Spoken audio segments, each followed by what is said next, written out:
Good evening, and welcome to the Folklore Hearth. Tonight, I'm keeping you company with a handful of old tales from Scotland, where clever children, enchanted creatures, and distant wells wait quietly in the dark.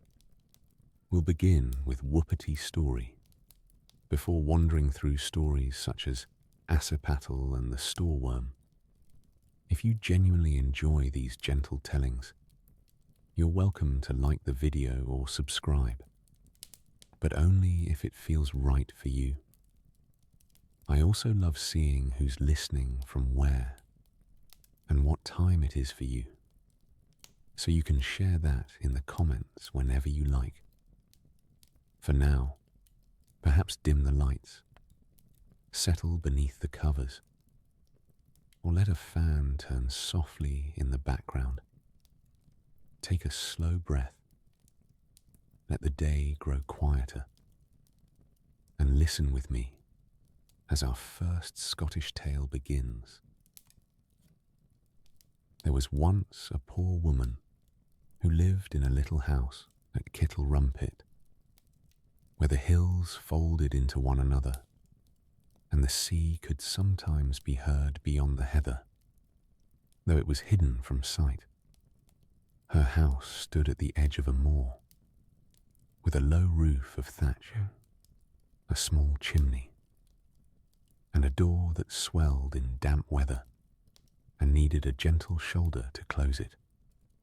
In winter, peat smoke curled from the chimney and lay blue among the grasses. In summer, the walls warmed beneath the pale northern sun, and bees moved lazily among the bell heather. The woman lived alone with her baby.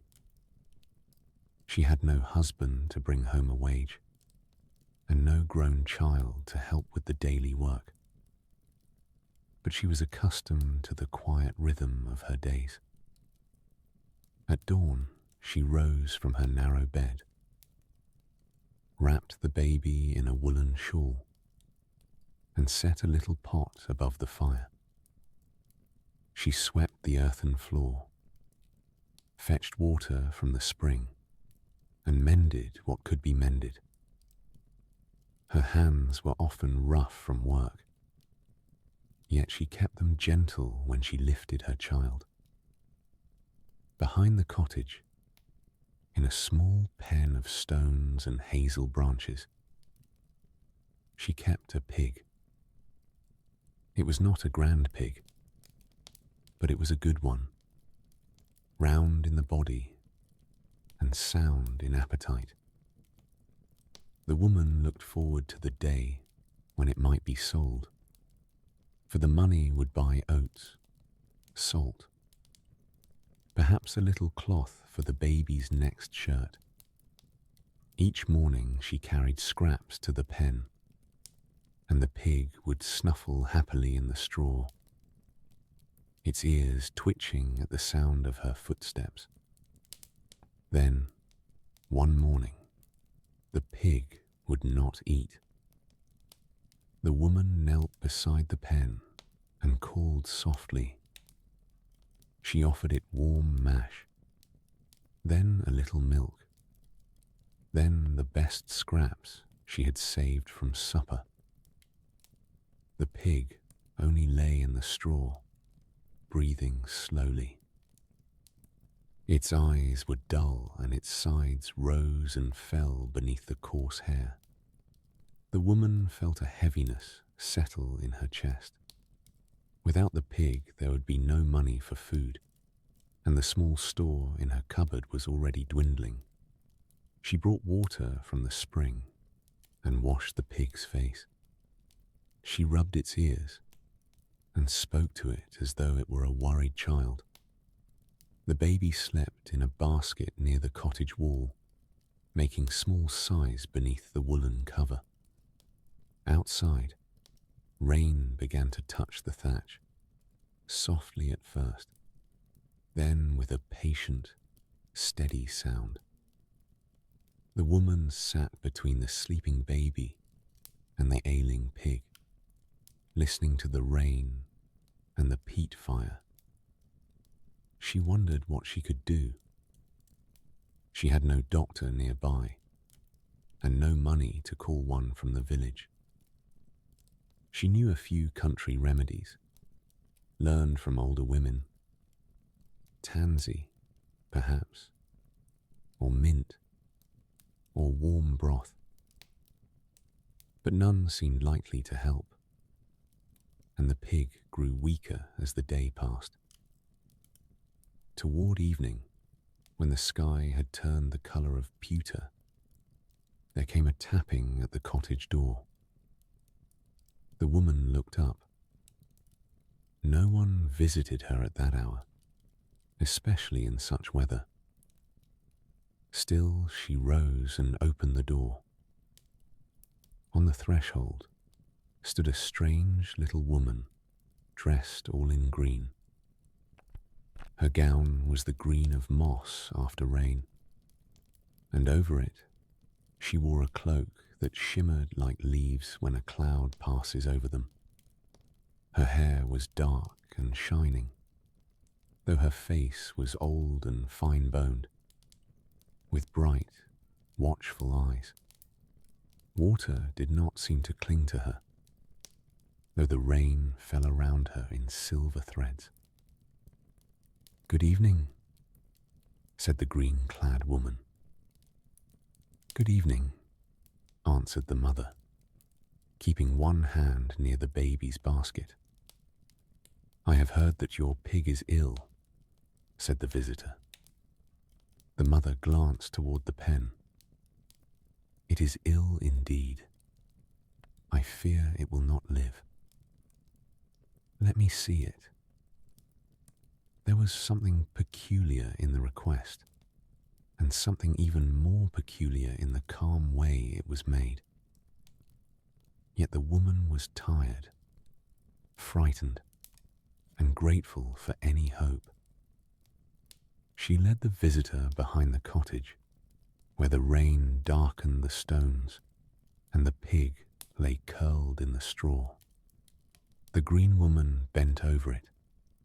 She placed one slender hand upon its head, and with the other made a small motion in the air, as if smoothing an invisible thread. She whispered words that sounded like water moving beneath ice. The woman could not understand them. Then the visitor touched the pig's side. At once, the pig opened its eyes. It lifted its head, sniffed the damp air, and stood, slowly at first, and then with increasing interest. It began rooting through the straw. The mother hurried to bring the mash she had prepared. The pig ate every scrap, then looked about for more. The woman clasped her hands. "You have cured it." "I have," said the green woman. The mother thanked her again and again. She invited her inside, offered her bread and milk, and set another peat on the fire. The green woman entered and sat near the hearth. The baby stirred in the basket, and the stranger looked toward it. "Your child is a fine one," she said. The mother felt a little chill, though the cottage was warm. "Aye," she replied. "The child is all I have." The green woman watched the baby for a long while. The firelight shone upon her sleeve, and the shadows of the flames moved like reeds across the wall. "Then listen," she said. "I have cured your pig, and for that service, I ask your child." The mother stood very still. The green woman continued in the same quiet voice. You shall have 3 days. If by the end of the 3rd day you can guess my name, the child remains yours. If you cannot, I shall take the baby with me." The words seemed to darken the room. The rain went on whispering over the roof. The baby made a small bond in its sleep. The mother looked at the visitor. "How could I ever guess your name?" "That is for you to discover," said the green woman. "And if I do not, then you will know." She rose. The chair gave no creak beneath her, and the door opened before she touched it. For a moment she stood in the rain, green against the grey moor. Then she walked away, and the mist gathered around her until she could no longer be seen. The mother remained beside the open door. Cool air entered the cottage, carrying the scent of wet peat and crushed grass. At last, she closed the door and returned to the baby. She lifted the child from the basket and held it close, feeling the warm little body beneath the wool. That night, she scarcely slept. She sat beside the dying fire and listened to the pig moving contentedly in the pen. The baby breathed against her shoulder. Every so often she glanced toward the door, half expecting to see the green woman standing there again. In the morning, she began asking questions. She went first to the village, carrying the baby wrapped against the wind. She asked the old woman who lived beside the mill if she knew of a fairy woman in green. The old woman shook her head. She asked the shepherd, who had slept on the hillsides for many seasons. He knew many names for the weather, the stones, and the birds, but none for the visitor.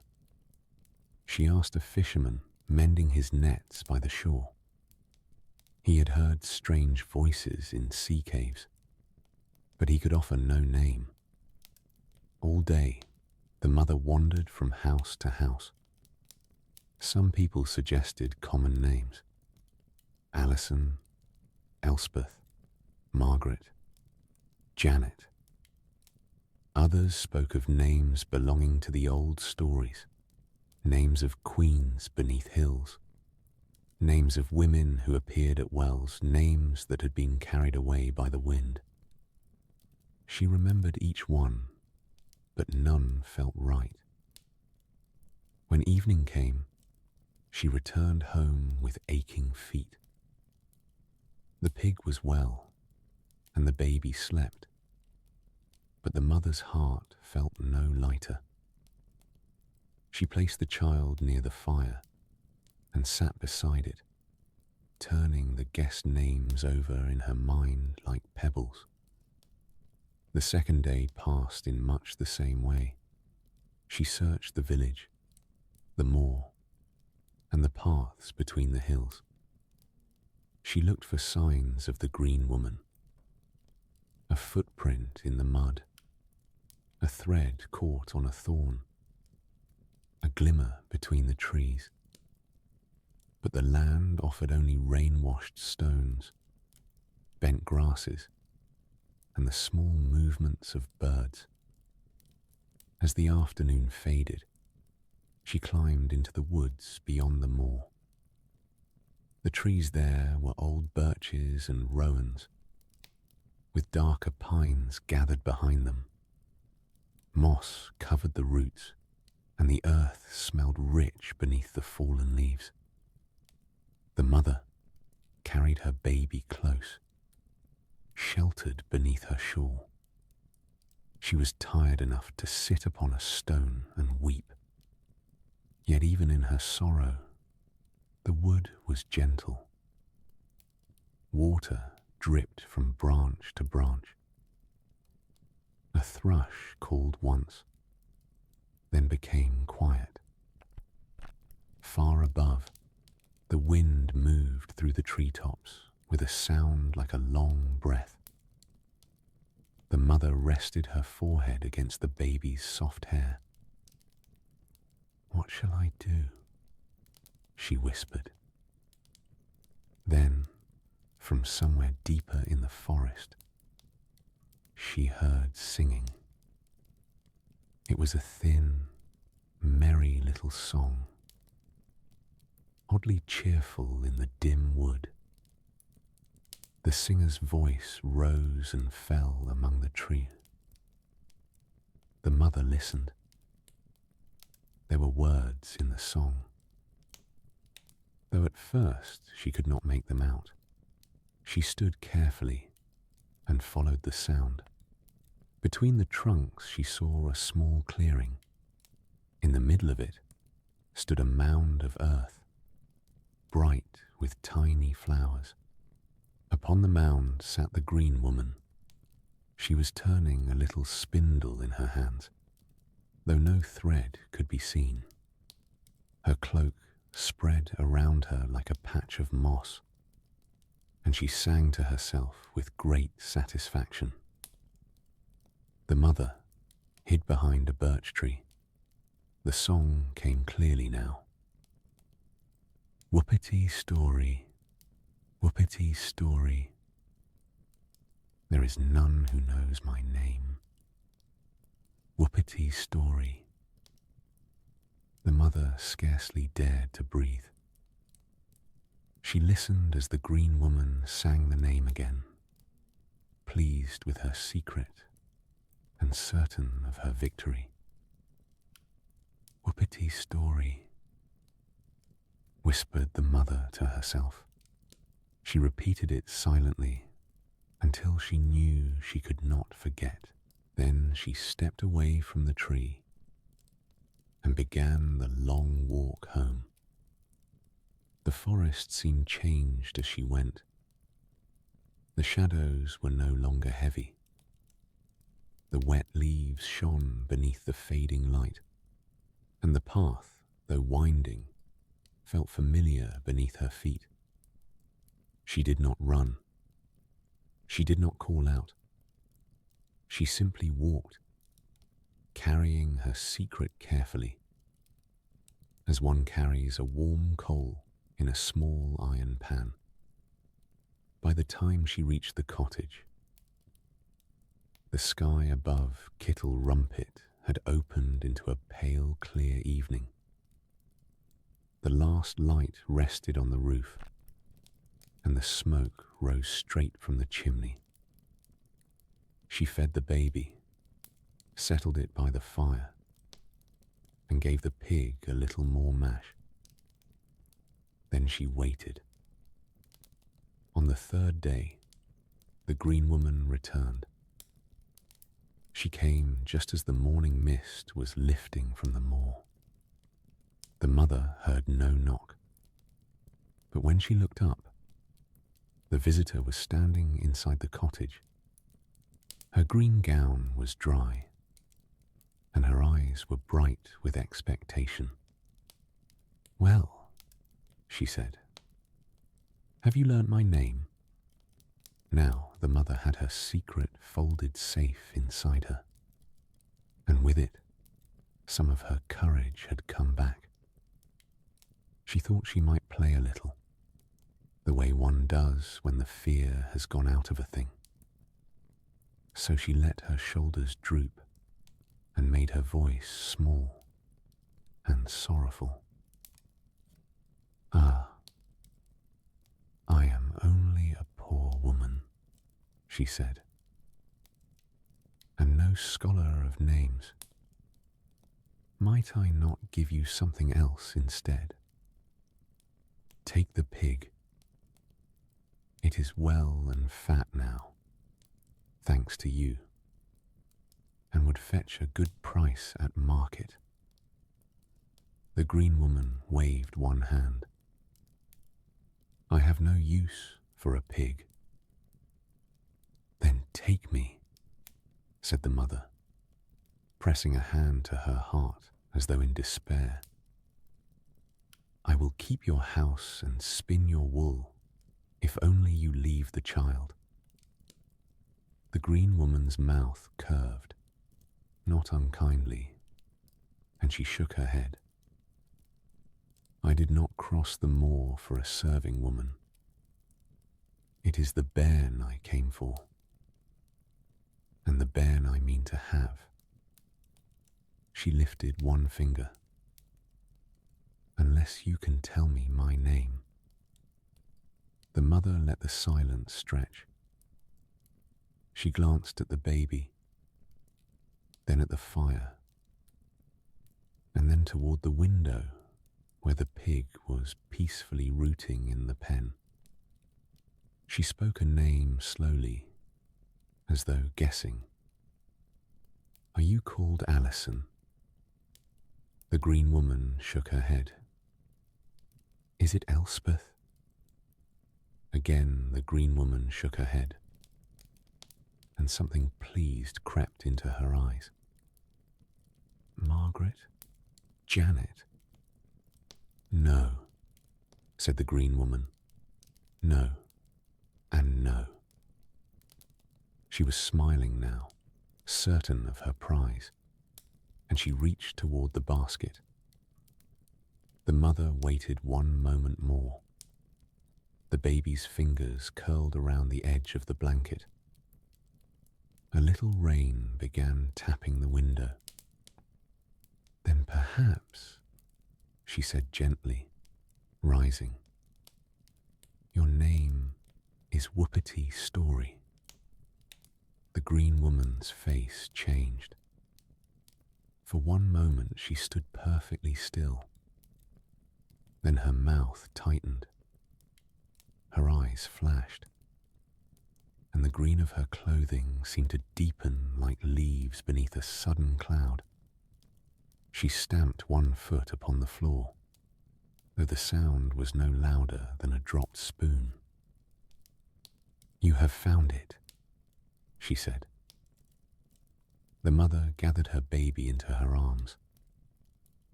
The green woman turned toward the door.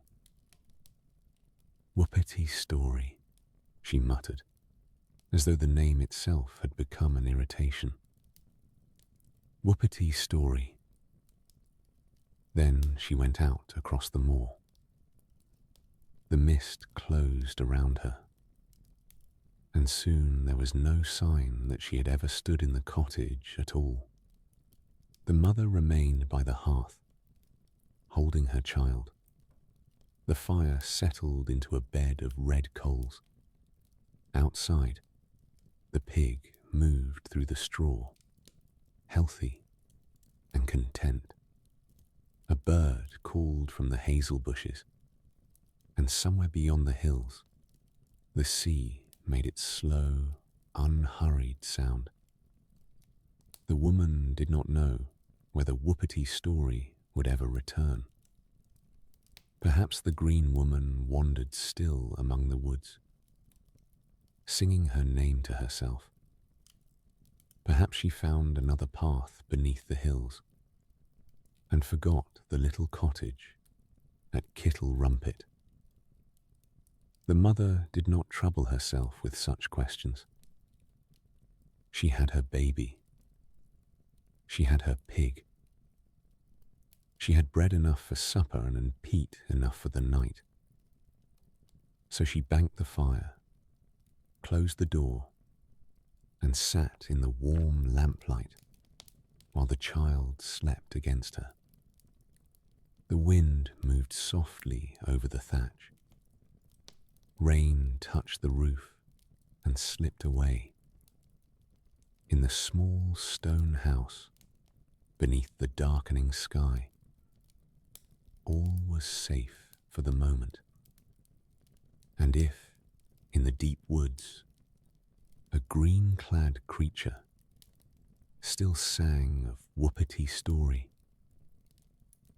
The mother no longer feared the sound. She knew the name now, and sometimes a name, once brought into the light, is enough to loosen its hold. The night grew quiet around Kittle Rumpet. The pig slept in its pen. The baby dreamed in its basket. And the mother, listening to the gentle breathing of the two beings who depended upon her, let her own eyes close at last, while the peat fire glowed softly and the long Scottish dark kept peaceful watch. Take a slow, deep breath, and let's drift into our next story. There was once, in the northern part of Scotland, a kingdom looking out over a cold and spacious sea. The land was green where the rain allowed it, brown with heather where the hills rose higher, and silver wherever mist rested in the hollows. Along the shore, little houses leaned into the weather, their roofs weighted with stone, while peat smoke drifted slowly from their chimneys and settled beneath the clouds. In the king's household there were 7 sons. The first 6 were tall and active young men, proud of their strength, their bright cloaks, and the easy admiration they received from everyone around them. The 7th was called Assipattle.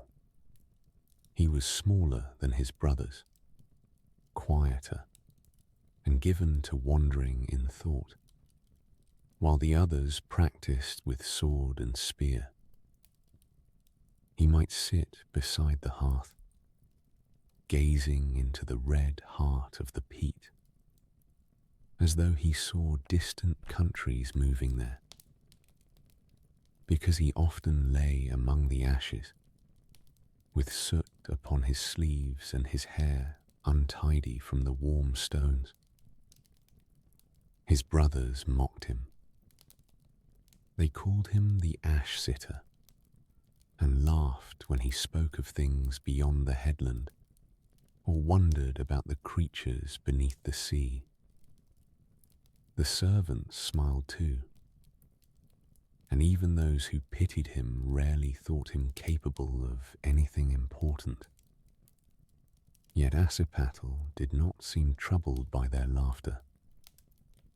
He listened to the wind rubbing the thatch, to rain ticking softly against the window, and to the low mutter of the fire.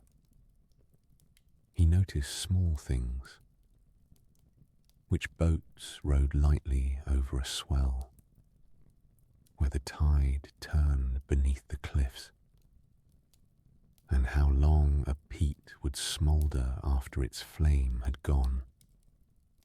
His mind was quiet, but it was not empty. It travelled far, out beyond the islands, beneath dark water that no sunlight reached. There lived a creature called the Stoor Worm. He was an immense sea-serpent, old beyond counting, with a body that could wind around mountains and a breath that troubled the weather. For many years he had slept beneath the waves, but at last he stirred, and when he lifted his enormous head from the sea, the water rose around him like hills. The Stoor Worm began to threaten the kingdom. Each week he demanded that 7 people be sent to him, or else he would come ashore and lay waste to the land. The king tried to resist, but the creature was too vast and terrible. The people were frightened, and the king, grieving, allowed the demand to be met while his counselors searched for some better answer. At last the Stoor Worm declared that he wanted the king's daughter, Princess Gem de Lovely, for his own. This request brought a deeper silence to the court.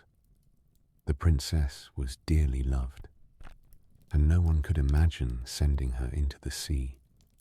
The king promised that any man who could destroy the monster would receive her hand and half the kingdom besides. News of the promise travelled over the wet roads and across the heather. Warriors came from distant glens. Knights arrived in polished armour, carrying spears, hooks, ropes, and heavy engines. They stood upon the shore and watched the sea. Some claimed they had a plan. Others spoke boldly until the horizon darkened and the great back of the Stoor Worm appeared beyond the waves. Then their courage became very small. One by one, they turned away. The king's 6 elder sons were proud and strong, yet they too could think of no weapon that would reach the creature's hidden heart. They returned to the hall with salt on their faces and unease in their eyes. Assipattle had been lying near the hearth as usual. He had heard every word. When the others began to speak of the monster, as though no living person could overcome it, he said nothing.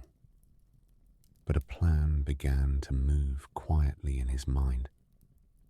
That night, when the hall had grown still, he lay in his usual place among the warm ashes, and he heard his father and mother talking low together, as parents do when they think the children are asleep.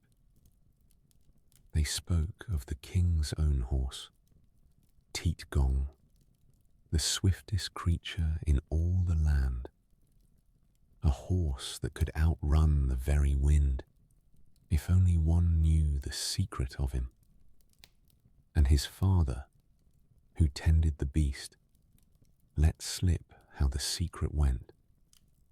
A clap of the hand would bring the horse to a gentle stand, but a certain soft note, blown through a quill, would send him flying faster than any gull.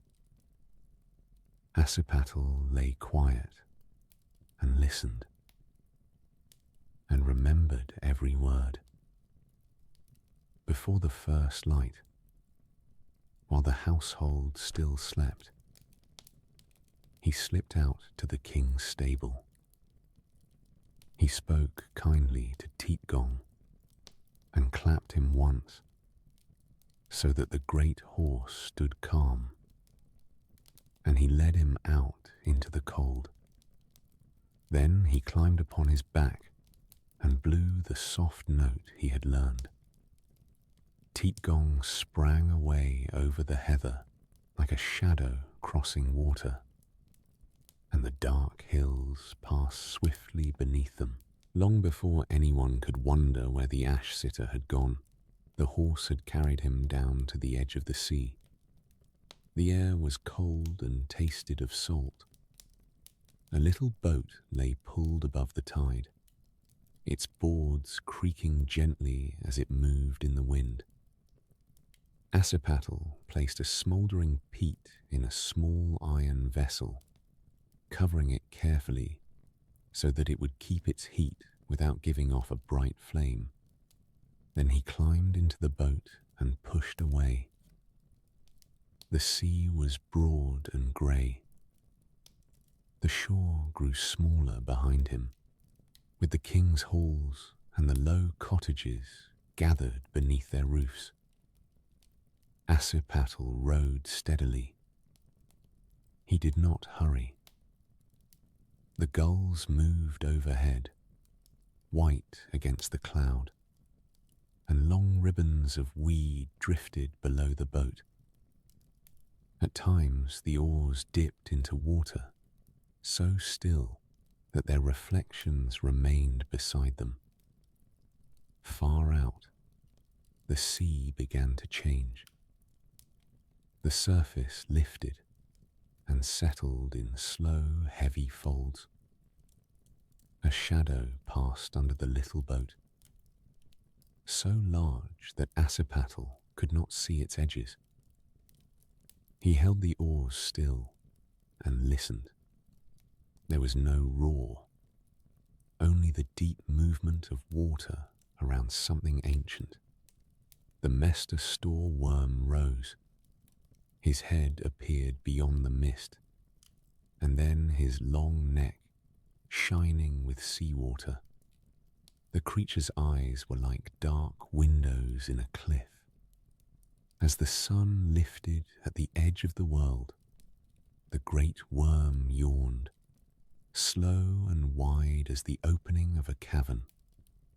And with that yawn, a vast tide of water was drawn inward, and the little boat was carried gently in upon it.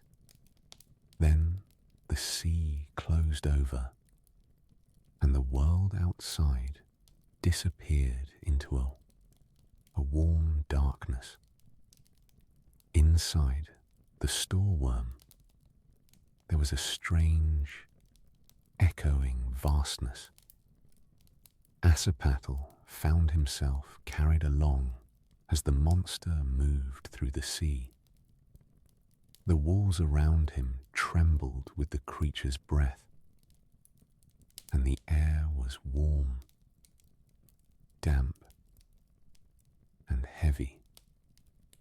He felt the slow beating of a life larger than any kingdom. He made his way inward, guided by the deep pulsing beneath him. He passed through passages that shifted gently with the monster's motion, always keeping the peat covered until he reached the place he sought. At last, he came to the liver, the great centre of the creature's strength. There, Assipattle opened the iron vessel. The peat still glowed, red as a banked ember under a winter grate. With care, and with all the steadiness he possessed, he set it deep into the Stoor Worm's liver and breathed upon it until the small heat woke and spread. The monster felt the burning. He turned in the sea, his body moving in enormous circles, and the water lifted around him. Assipattle held fast while the world shook and rolled. But even as the great creature heaved, a rush of water swept the little boat up and out through the open jaws, carrying Assipattle back into the daylight and away toward the distant shore. Behind him, the peat burned on, its quiet heat reaching deep within the monster, and gradually the vast movements weakened. At last, the Stoor Worm could struggle no more. His long body lay across the sea, and the waves passed over him with a softer sound. The people watching from the shore saw the enormous form grow still beneath the mist. For a while, no one spoke. Then, slowly, the kingdom understood that the danger had ended. The sea itself seemed changed. As the Stoor Worm settled into stillness, His great teeth fell from his mouth and scattered far across the northern waters. Wherever a tooth touched the sea, it became land. Thus were formed the islands of Orkney, Shetland, and Faroe, rising from the water in long, weather-shaped chains. Some were green, some rocky, and some wrapped in cloud, but all carried a quiet memory of the old serpent beneath their hills. And far to the north, the creature curled his long body and grew still. And there too an island rose, where a gentle warmth is said to linger yet in the deep earth, the last soft ember of Assipattle's peat. Assipattle himself came safely to the shore, and the people gathered around him, astonished that the youngest and most mocked of the 7 brothers had done what warriors and champions had failed to do. His clothes were damp, his hair was rough with salt, and there was ash upon his hands. Yet the king looked at him with deep gratitude. The promise was kept. Assipattle married Princess Gem de Lovely, and the kingdom rejoiced. The wedding was held in a hall bright with candles, where peat fires glowed in broad hearths, and rain whispered against the windows. The princess wore fine woven cloth, and Assipattle, though still modest and quiet, was dressed in garments worthy of a prince. His 6 brothers stood among the guests, no longer laughing at him, and the swift horse Teetgong, who had carried him to the sea, was his to keep for the rest of his days. Half the kingdom became his, as promised, but perhaps the greatest change was simpler. No one called him the ash-sitter with contempt again. When people saw him resting near the hearth, they understood that a quiet mind might be travelling farther than any road. Children heard how he had carried a little peat into the belly of the greatest creature in the sea, and old people nodded, remembering that courage did not always arrive with a loud voice or shining armour. In time, the kingdom settled into peace. Boats went out beneath pale mornings and returned at dusk with silver fish. Sheep moved slowly over the hills. On wet evenings, families gathered close to their fires, drying wool and mending nets while the wind passed over the roofs. Sometimes, from a high cliff, people could see the distant islands lying along the horizon. Orkney, Shetland, and Faroe rested there, the old teeth of the Stoor Worm softened by grass, rain, and years. Sea mist moved around them. Gulls crossed their shores. In the long northern light, they seemed less like remnants of danger and more like quiet stones placed carefully upon the water. And Assipattle, who had once lain among the ashes, would sit by his own hearth and watch the peat breathe its gentle red glow. He remembered the dark sea, the little boat, and the great creature's final stillness. He remembered, too, that the smallest warmth could endure inside the deepest darkness. Outside, the tide moved against the rocks with a patient hush. Rain touch the thatch. The lamps burned low, and woolen cloaks rested over the backs of chairs. The kingdom slept beneath the wide northern sky, while far away the new-made islands kept their silent watch.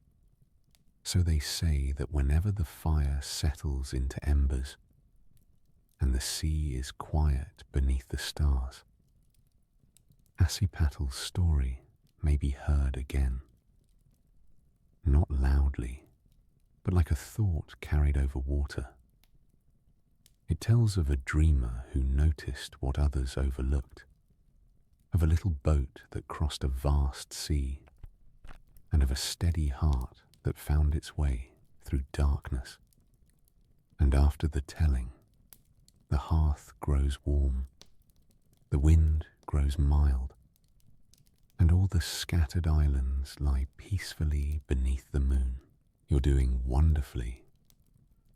Just let go and follow along into our next story. There was once, in a quiet part of Scotland, where the hills folded gently into one another, and the sea could sometimes be heard beyond the fields, a little house with a thatched roof and a crooked chimney. In the evenings, peat smoke drifted above it in a blue-grey ribbon, and the windows shone with the gold of candlelight. Rain often whispered upon the thatch, and the sheep moved like pale clouds along the slopes. In that house lived a girl who was gentle by nature. Her name has not been kept in every telling, and perhaps that is fitting, for she was like many kind-hearted girls, whose names are carried more by deeds than by ink. She had a quiet step, a patient manner, and hands that were always ready to mend a torn sleeve, lift a fallen lamb, or set a bowl before someone who had forgotten to eat. Her father had married again after her own mother died, and her stepmother was not a woman who found much pleasure in kindness. She was sharp of voice and heavy of thought. She noticed every crumb left upon a board, every coal that burned too brightly, and every moment the girl spent gazing through the window at the hills. Yet the girl did not answer harshness with harshness. She rose before dawn, carried water, gathered peat, carded wool, and kept the little house in order.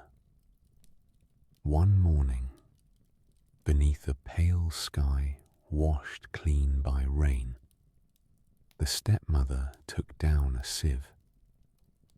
It was woven of fine reed meant for grain, not water. She placed it in the girl's hands.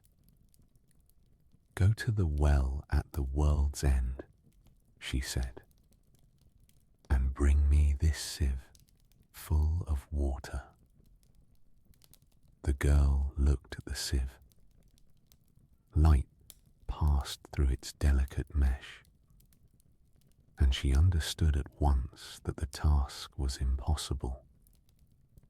The well at the world's end lay far beyond the familiar moor, beyond the last croft and the standing stones, beyond the paths that most people ever followed.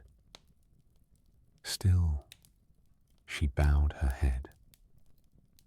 "Yes," she said, "I will go." She wrapped a woolen shawl around her shoulders, tucked a small oat cake into her pocket, and stepped outside. The morning smelled of wet heather. Drops clung to the grasses, and the hills wore their mist like grey scarves. Behind her, the house grew small. Ahead, the land opened in long folds of green and brown. The girl walked steadily. She crossed the burn by flat stones, past a lonely shepherd's hut, and followed a track between banks of gorse. There were no crowds, no carts, and no voices, but the curlew calling over the moor. From time to time, she rested beside a boulder warmed by the thin sun, then continued on. By afternoon, she reached a wood. Its birches trembled in the breeze, and the ground was springy underfoot. Here she met a little creature caught among the roots of a fallen tree. A small bird, damp and shivering, with one wing tangled in a strand of dried grass. The girl set down her sieve and gently freed the bird. She sheltered it in her hands until it had gathered its strength. Then it flew into a branch above her, shook its feathers, and vanished among the leaves. She went on, and in the wood she found an old woman sitting beside a narrow path. The woman was carrying a bundle of sticks, too large for her thin shoulders. Without being asked, the girl lifted half the bundle and carried it to the edge of the trees. The old woman thanked her and pointed onward. "Keep to the path where the fern grows silver," she said. "The well is farther than the eye can see, but kindness knows the way." The girl thanked her in return. Soon the wood thinned, and the ground rose beneath her feet. The air grew cooler. In the distance, she heard the sea, though the coast could not yet be seen, its long wash coming and going beneath the wind. Near sunset, she reached a hollow surrounded by dark stones. In its center was a small pool, clear as glass, and beside the pool sat a frog. It was a large green frog, with bright, thoughtful eyes and a neat golden mark beneath its throat. The frog looked at the sieve, then at the girl. "Where are you going?" it asked. The girl was tired, but she was not frightened. Talking creatures were unusual, yet the day had already held many quiet wonders. "To the well at the world's end," she said. "My stepmother has sent me for water." "Your sieve will not hold it," said the frog. "I know," said the girl, "but I must try." The frog considered her. Then it hopped toward a bank where moss grew thickly beneath the heather. "Line the sieve with moss," it said, "and press it into every little space. Then pack soft clay beneath the moss and fill it at the well." So mended, It will hold the water long enough to carry you home." The girl knelt and gathered the moss with care, taking only what she needed, and worked a little of the damp clay from the bank into the weave. She smoothed the green fibres into the woven openings until no gap was left. When she had finished, the frog watched closely. "You have a promise to make," it said. "What promise?" "When you return home, you must do what I ask tonight. You must keep your word, even if the request seems strange." The girl looked toward the dimming sky.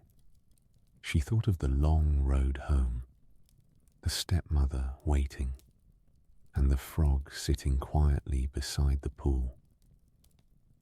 "If your request is kind and honest," she said, "I will keep my promise." The frog nodded. "That is enough." It led her onward through a narrow passage between stones. There, hidden beyond the hollow, the land opened suddenly. The sea lay below, darkening beneath the evening sky, and far out upon the horizon last light rested like a silver thread. At the edge of the world, or as near to it as any mortal might travel, stood the well. It was not grand. A ring of pale stones surrounded a small, deep spring. Water rose within it from some unseen place beneath the earth, perfectly still except for the faintest trembling.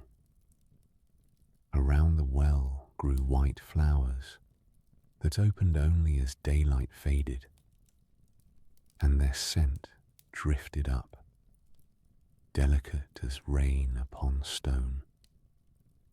The girl dipped the moss-lined sieve into the water. It filled, and to her wonder, held.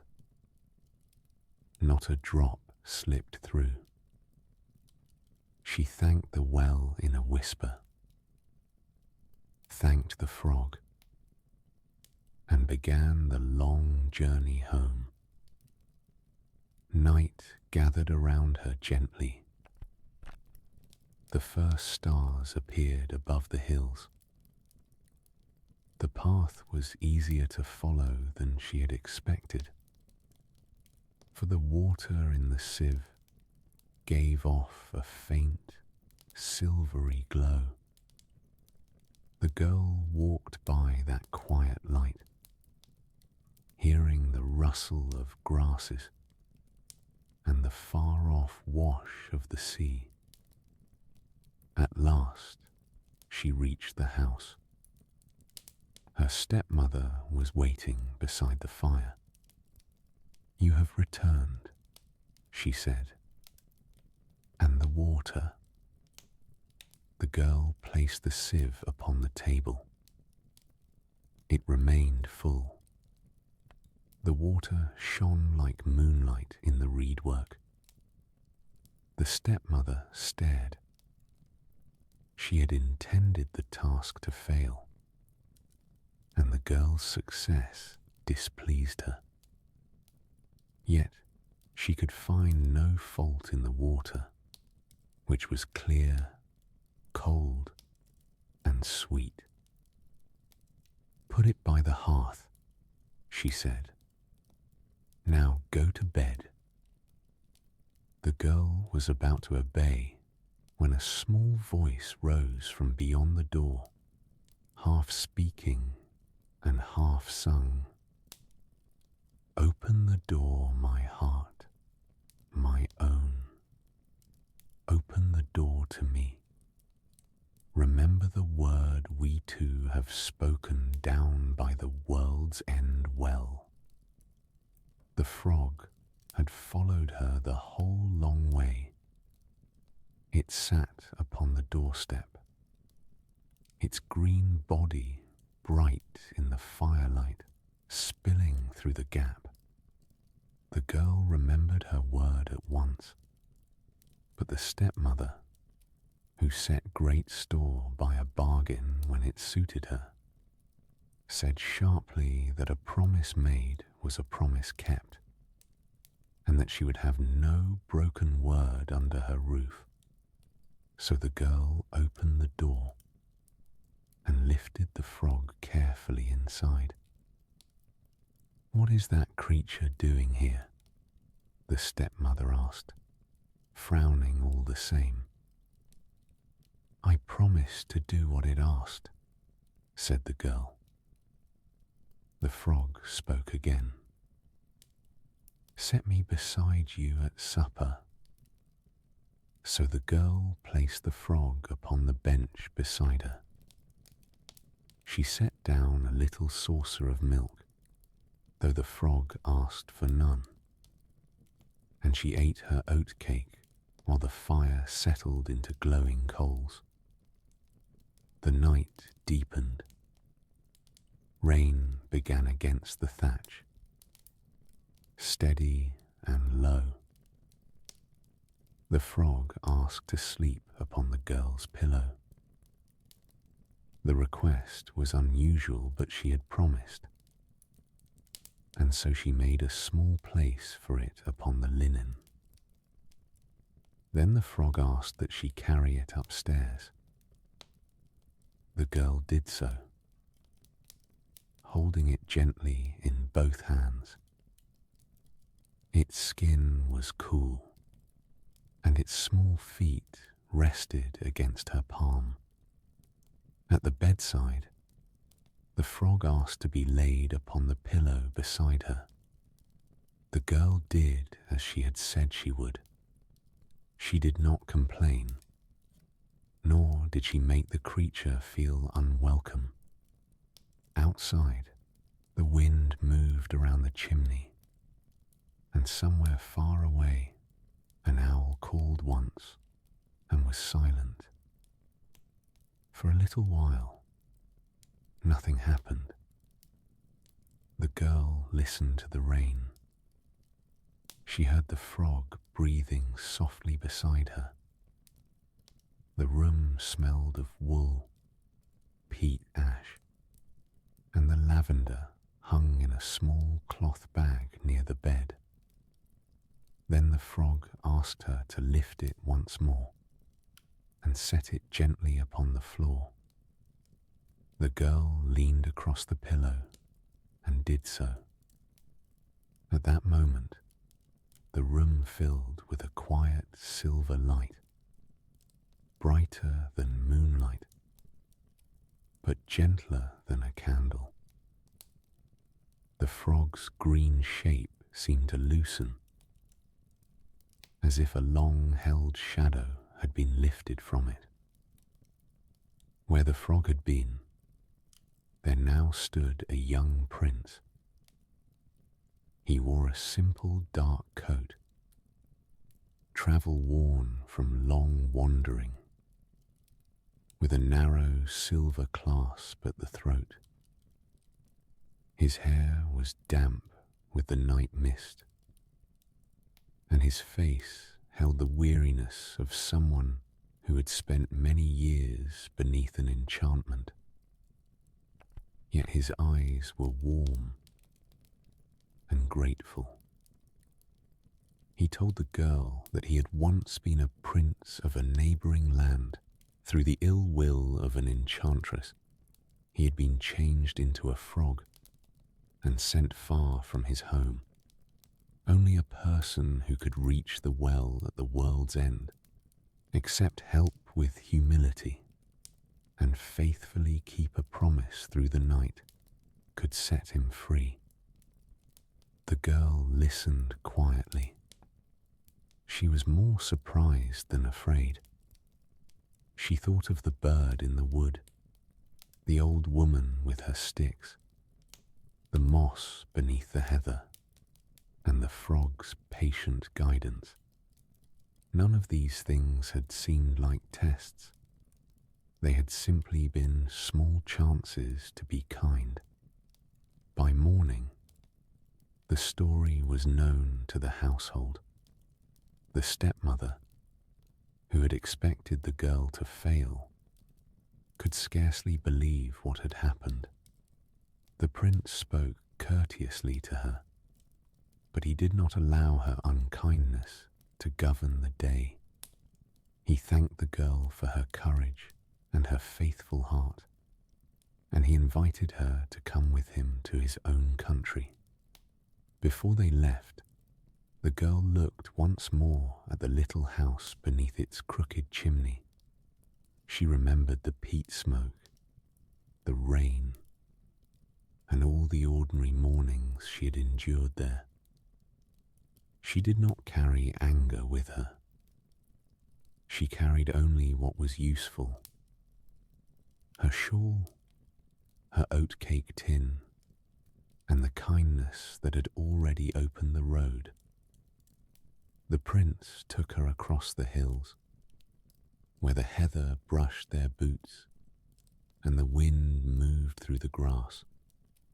At the edge of the wood, the small bird appeared briefly among the branches. The old woman by the path lifted one hand in greeting. Even the frog's hollow seemed brighter beneath the morning sun. In the prince's country, the people welcomed them with bells that sounded gently over the fields. The girl was given warm rooms, a garden, and gowns of soft wool and linen.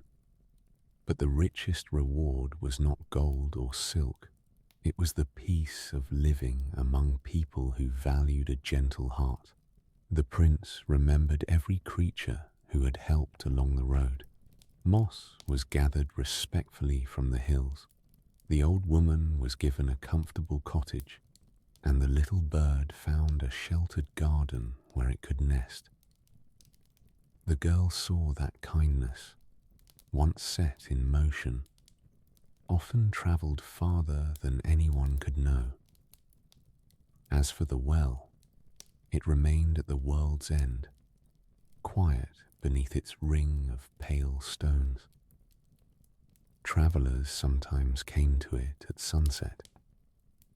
They drank its clear water and left with lighter steps.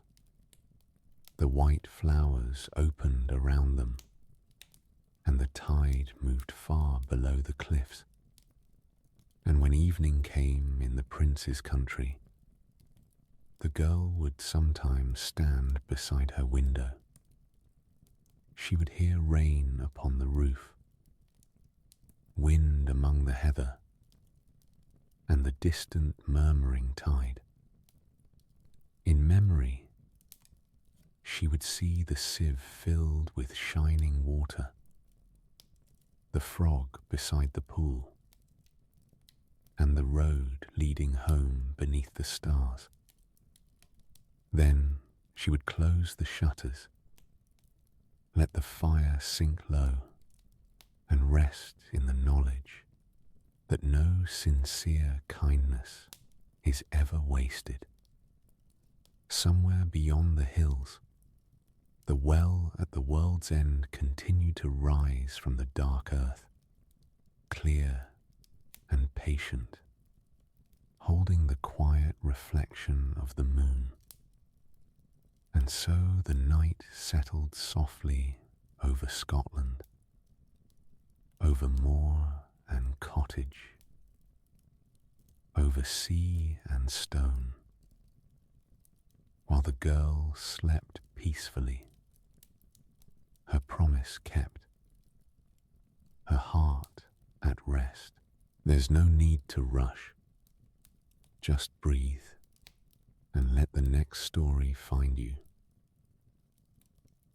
There was once a small house in Scotland, set beside a wide moor, where the heather grew purple beneath a changing sky. Behind the house lay a dark wood, and beyond the wood, The hills folded one behind another until they were lost in sea mist. In that house lived a mother and her 3 daughters. The mother was a quiet, hard-working woman.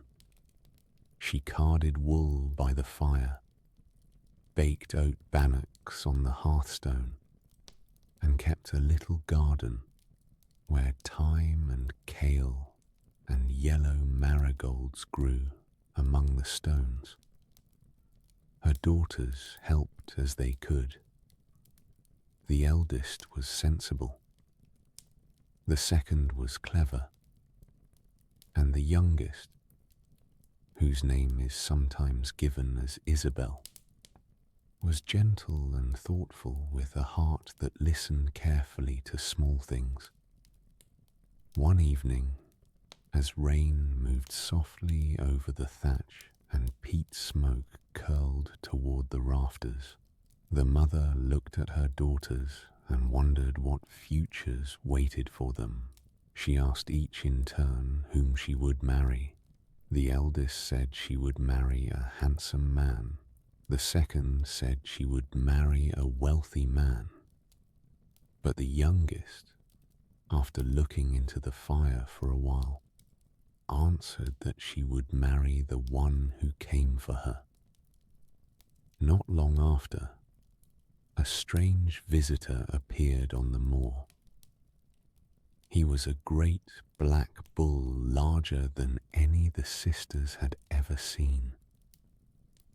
His coat shone like wet stone, and his breath rose pale in the cold air. He came slowly to the house, his hooves quiet on the soft ground, and stood beside the garden wall. The mother was troubled at the sight of him, yet the bull spoke in a deep, gentle voice, and there was no anger in it. He asked that the youngest daughter be given into his keeping, and he promised that she would be cared for and would want for nothing. The eldest and the second sister drew back, but the youngest remembered her answer, that she would marry the one who came for her. So she packed a few clothes, a comb, and a little piece of bread, and went out beneath the lowering sky. The bull waited at the edge of the moor. The girl climbed onto his broad back, settling among the thick, warm hair of his neck, and he began to walk. They travelled over long roads and quiet hills, crossing brown streams and valleys where the mist rested like a white blanket. When night came, the bull found shelter beneath rocks or among old trees, and the girl slept near him, wrapped in her woolen cloak, listening to the wind in the branches and the steady sound of his breathing. On the first evening of their journey, they came to a great castle set against the hills, where kindly folk took them in. For here, the girl learned, dwelt one of the bull's own kin. When morning came, and they made ready to leave, an old woman of the house pressed a ripe apple into the girl's hands. "Keep it safe," she said, "and do not break it open until you are in the greatest need you have ever known." They journeyed on, and on the second evening came to another castle, where again they were welcomed. Here the girl was given a pear, with the same quiet warning, not to break it until her need was greatest of all. And on the third evening, at a third castle, she was given a plum and told the same. The girl wrapped the 3 fruits carefully in a corner of her cloak and carried them close. After the third castle, the land grew wilder. The hills drew close and dark, and the bull's steps slowed. At last they came to a deep, still glen, and there the bull stopped and spoke to her more seriously than before. "Here," he said, "he must fight a great and shadowy foe, as he was bound to do. She must climb down and sit upon a smooth stone, and there she must stay, perfectly still. She must not move so much as a hand or a foot, whatever she saw or heard, until he returned. If all the world around you turns blue," he told her, "then know that I have won, and you may look for me gladly. But if everything turns red, then I am lost." And once more he said, "Do not move, or I shall never find you again." The girl promised. She sat down upon the stone and folded her hands, and the great bull walked away into the shadows of the glen. For a long while she waited. Far off she heard the deep sounds of struggle, the earth trembling faintly beneath her, the wind moving heavily among the stones. She kept her eyes lowered and her hands still, though her heart beat quickly. She did not move. Then, slowly, the light in the glen began to change. The grey stones, the mist, the very air, all of it softened and turned to a gentle blue, the blue of still water at dusk. And the girl understood.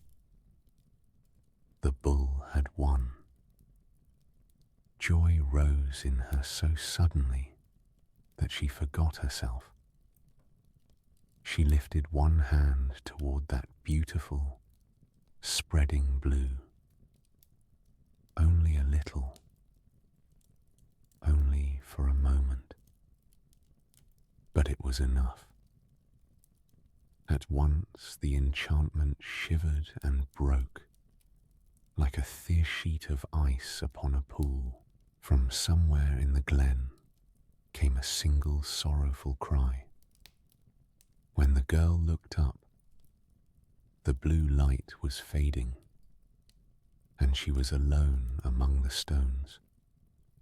Though she called and searched and waited through the long night, the bull did not come. By moving her hand in her gladness, she had slipped beyond his finding. For a long while she wandered, not knowing which way to go.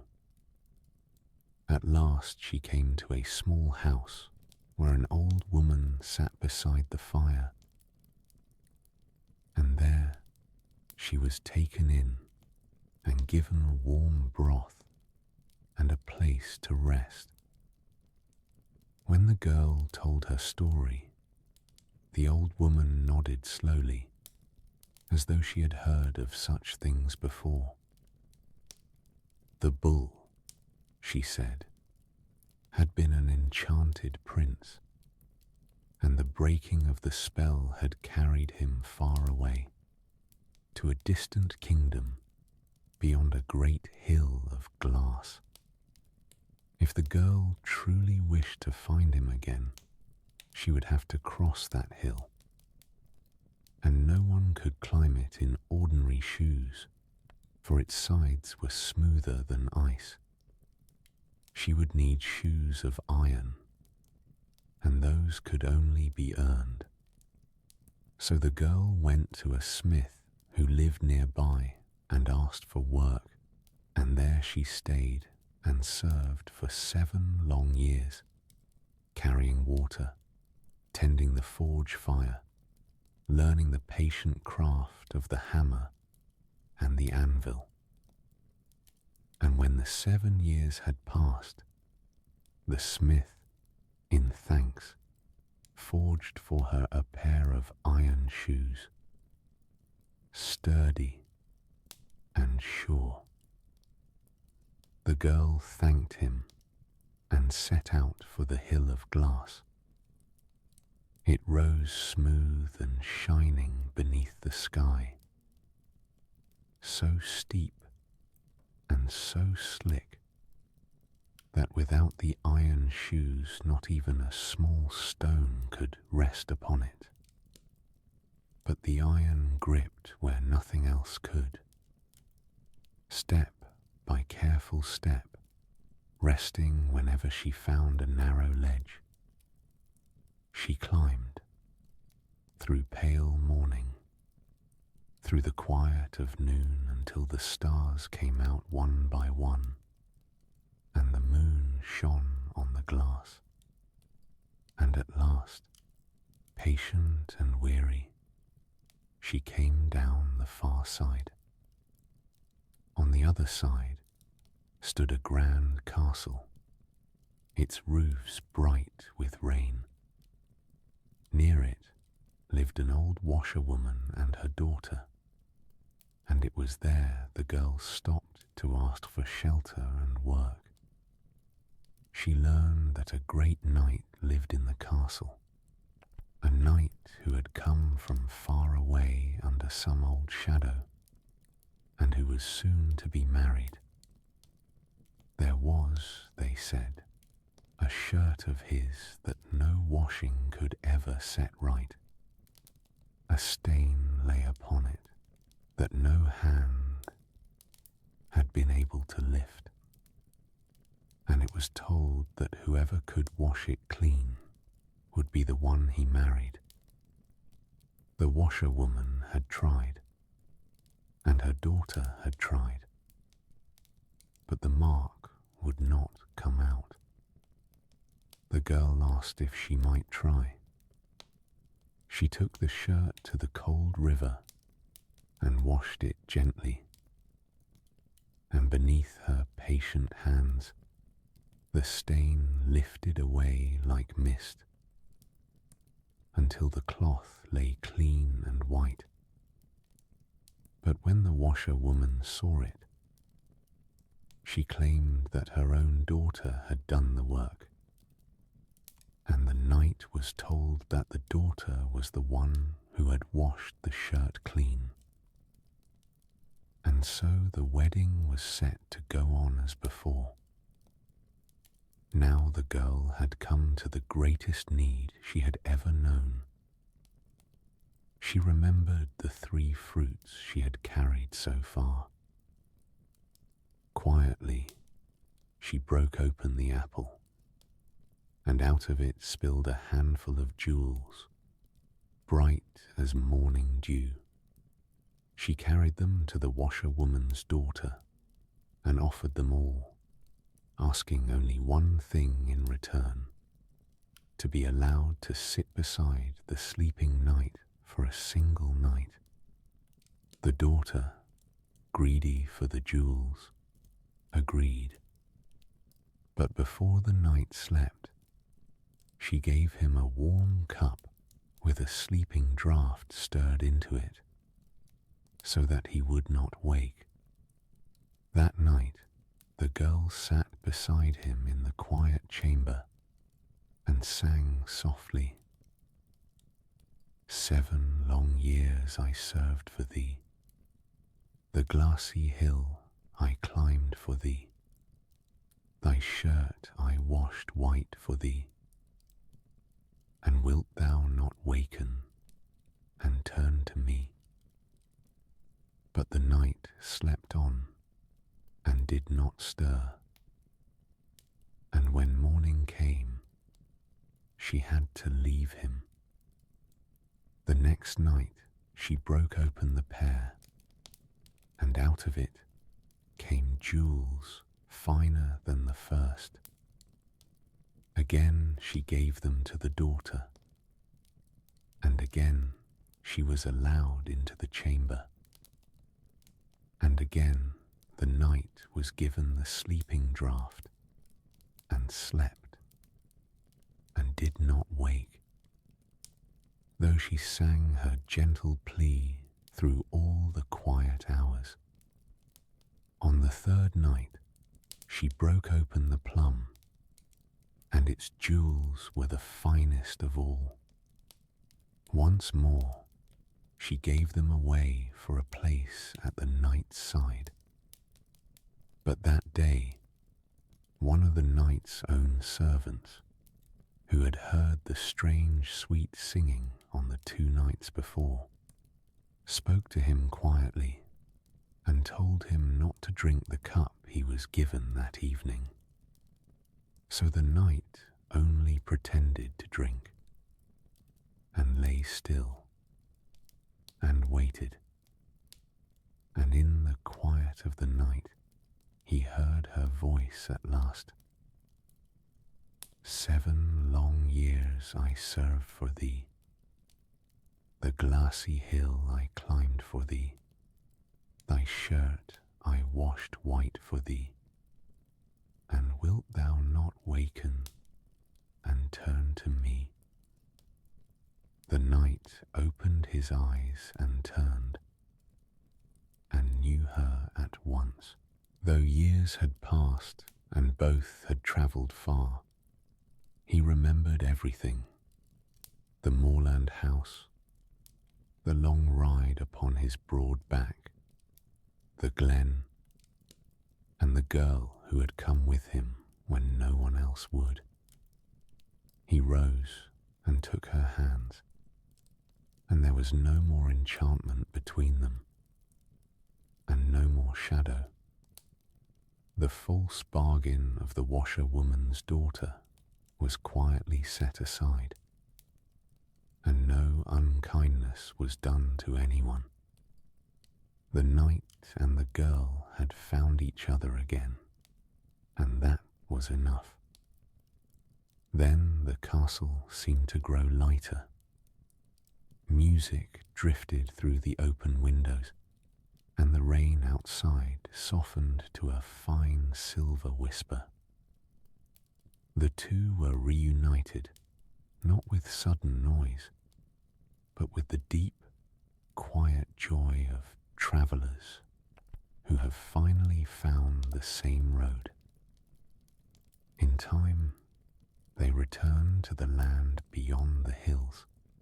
Some tell the tale by saying they were married and lived in a beautiful castle. Others say they went back to the mother and sisters, bringing warm clothes and fine food and stories from distant roads. All agree that the prince never again wore the shape of the Black Bull. And as for the girl, she remained gentle and patient. She had learned that love is not always a bright door opening at once.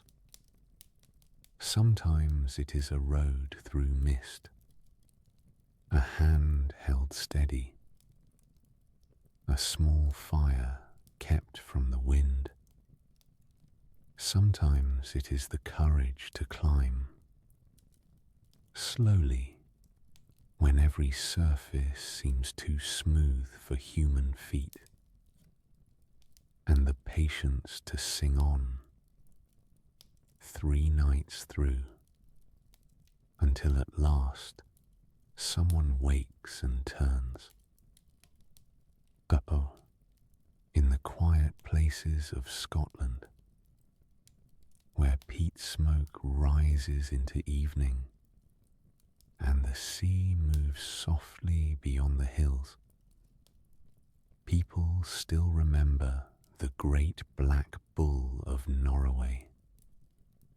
They remember the girl who travelled with him, the 3 fruits she carried, the hill of glass she crossed, and the long patience that brought them together again. And when the night grows still, and rain rests gently upon the thatch, it is easy to imagine a dark-coated bull walking steadily along a moonlit road, while beside him a young woman travels in peace. The hills are silver.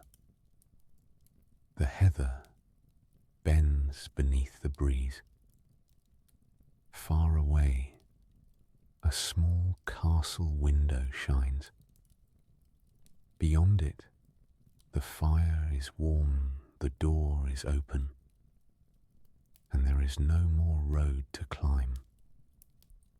The 2 have come home, and the quiet land, keeping their secret, settles softly into sleep. Sweet dreams, everyone. Rest well, and I'll be here whenever you need me again.